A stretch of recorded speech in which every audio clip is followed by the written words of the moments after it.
Hello, moi c'est Émilie et je vous accompagne vers une vie plus simple mêlant zéro déchet, slow life et minimalisme. Le tout de manière bienveillante et positive.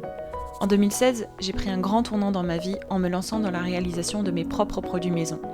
Et tout s'est enchaîné super vite. J'ai ensuite découvert le mode de vie zéro déchet et je me suis intéressée de plus près au minimalisme. Et c'est vite devenu les thématiques principales de mon blog With Emily. Depuis, j'ai créé un quotidien qui me correspond. Un mode de vie plus simple pour à la fois réduire mes dépenses, mais aussi me simplifier la vie et enfin allouer mon temps précieux aux choses les plus importantes. Avec ce podcast, je vous partage tous mes conseils et retours d'expérience pour que vous puissiez mettre en place un quotidien plus simple et qui vous correspond. Bienvenue dans ce nouvel épisode du podcast Une vie plus simple. Aujourd'hui, on commence la nouvelle saison du Podmas, l'équivalent du Blogmas, mais sur le podcast, soit les épisodes dédiés aux fêtes de fin d'année. D'ailleurs, vous validez ce nom de Podmas, j'avais pas d'autre idée, mais je trouve que ça rend bien et ça fait un petit équivalent au Blogmas, si vous les suivez depuis plusieurs années sur le blog. Bref, je dérive. On entame donc cette nouvelle saison de Podmas avec un épisode qui mêle à la fois tradition des fêtes ainsi que le mode de vie plus simple, plus frugal. Parce que, contrairement à tout ce que l'on fait croire depuis des années, Noël n'a pas forcément à être commercial, mais plutôt un moment convivial, de partage, cosy ou encore chaleureux. Ça se rapproche entièrement du mode de vie plus simple vers lequel je vous accompagne depuis plusieurs années. Dans cet épisode, je vous partage donc 5 idées pour un Noël plus frugal et plus simple, loin de la vision commerciale de cette période de fin d'année. Premièrement, je vous conseille vraiment de faire vos cadeaux au lieu de les acheter. Il y a plein de façons de réaliser ses propres cadeaux plutôt que de les acheter. Souvent, ce sont des cadeaux qui seront davantage appréciés parce qu'ils auront un peu un côté sentimental, mais aussi parce que vous avez mis du temps à le faire vous-même dans le but de l'offrir à telle personne précisément. Ça vous permet aussi de ralentir le rythme de votre période des fêtes et de vous éloigner aussi des mouvements de foule dans les grands magasins pour les achats de cadeaux. Bien sûr, si vous n'êtes pas prêt à faire des choses vous-même, rapprochez-vous des artisans de votre région qui proposent des produits de qualité ou encore des petits créateurs sur des sites internet comme Etsy notamment.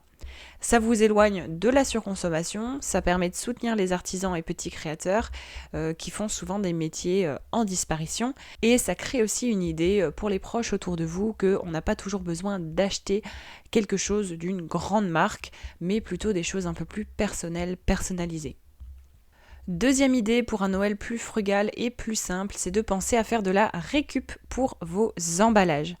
Les emballages cadeaux ont vraiment une durée de vie très très réduite pour au final une fabrication très polluante et des emballages très peu recyclables. La majorité des emballages cadeaux justement en papier glacé ne sont pas recyclables malheureusement.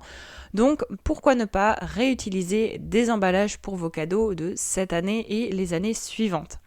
Ça peut être par exemple d'anciens papiers cadeaux que vous avez simplement pas mis à la poubelle les dernières fois. Ça peut être aussi du papier journal, du papier craft, des emballages un peu réutilisés par-ci par-là qui emballaient précédemment d'autres choses.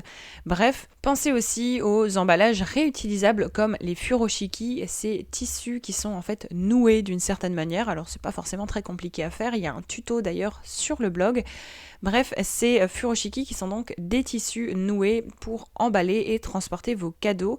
Vraiment, tout est envisageable étant donné que le plus important est le cadeau et non pas l'emballage. Vous pouvez bien évidemment demander à récupérer l'emballage dans lequel vous amenez le cadeau, puisque le but étant juste de faire une surprise du contenu et pas forcément d'offrir l'emballage. À vous de voir, sinon ça peut être aussi une façon, si vous échangez régulièrement des cadeaux avec certaines personnes, de vous rééchanger des furoshiki en vous réoffrant des cadeaux le reste de l'année par exemple. Troisième idée pour justement passer un Noël plus frugal, plus simple cette année, c'est de planifier à l'avance le repas et de le cuisiner, en tout cas en majorité vous-même. Ça c'est une très bonne façon de ralentir le temps, de réduire vos dépenses pendant la période de Noël qui est une période assez complète, on est assez demandé par-ci par-là et vraiment penser à planifier vos repas à l'avance pour justement être bien organisé. On en parle tout au long des épisodes du podcast, l'organisation c'est vraiment quelque chose d'important dans la mise en place d'une vie plus simple, plus minimaliste et plus frugale. Et pensez aussi à cuisiner un maximum de choses vous-même pour votre repas des fêtes. Alors si vous n'êtes pas adepte de cuisine, de la cuisine des grands plats par exemple pour les fêtes, vous pouvez très bien seulement faire les gâteaux de Noël, par exemple les petits sablés qu'on appelle des bredele chez moi en Alsace. Et ça se fait vraiment durant tout le mois de novembre, tout le mois de décembre, et bien sûr on en offre autour de nous. Ça peut faire une très bonne idée cadeau justement le jour de Noël assez proche. Et pour revenir sur les repas de Noël, pensez au moins à faire une majorité de choses vous-même. Si vous vous y prenez assez tôt, c'est largement faisable. On n'est pas forcément obligé de dépendre de plats tout prêts ou de traiteurs, etc.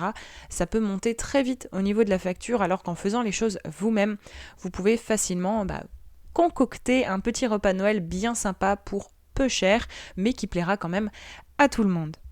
4e inspiration pour un Noël plus frugal et plus simple cette année, c'est de faire des activités festives, simples et ensemble pour un Noël justement frugal à souhait.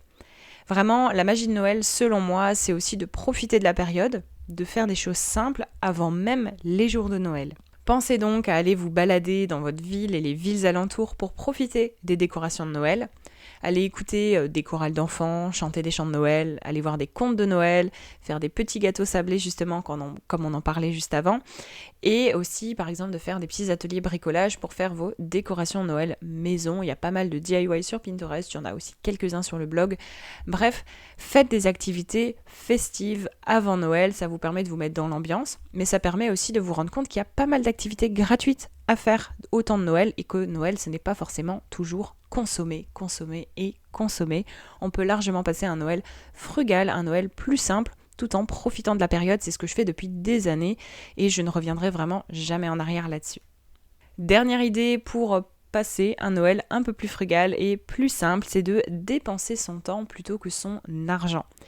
Dans tous les cas, comme je l'ai dit avant, profiter de la période de Noël plus simple et plus frugale, c'est vraiment de trouver comment ne pas dépenser, comment ne pas consommer inutilement à cette période-là, et vraiment de vous faire passer du bon temps en occupant vraiment votre temps libre, plutôt que de dépenser votre argent et de dépenser votre temps en courant partout à la recherche du cadeau parfait, à la recherche de la nouvelle décoration, à la recherche du dernier truc à la mode, pour justement montrer à tout le monde que vous suivez la mode et que vous êtes une grande surconsommatrice. Le but, on n'est plus là, lorsque vous vous intéressez à la vie plus simple, ce n'est plus dans l'image, on est là pour passer du bon temps et on est là pour profiter de son temps plutôt que de dépenser son argent.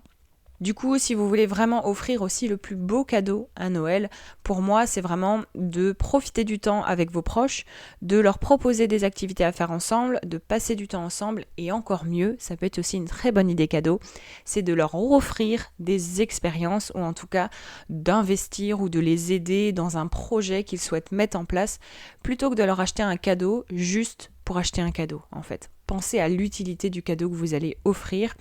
Et pourquoi pas, ça peut être aussi du temps que vous allez passer ensemble, notamment un week-end en famille, partir en voyage avec quelqu'un, avec votre conjointe, avec votre famille, vos enfants, etc. Il y a largement de quoi faire autour du dépenser son temps plutôt que son argent aux fêtes de Noël. J'espère vraiment que cet épisode assez court pour les fêtes mais riche en émotions je pense a pu vous inspirer à organiser et à passer un Noël et des fêtes de fin d'année de manière plus frugale et plus simple cette année.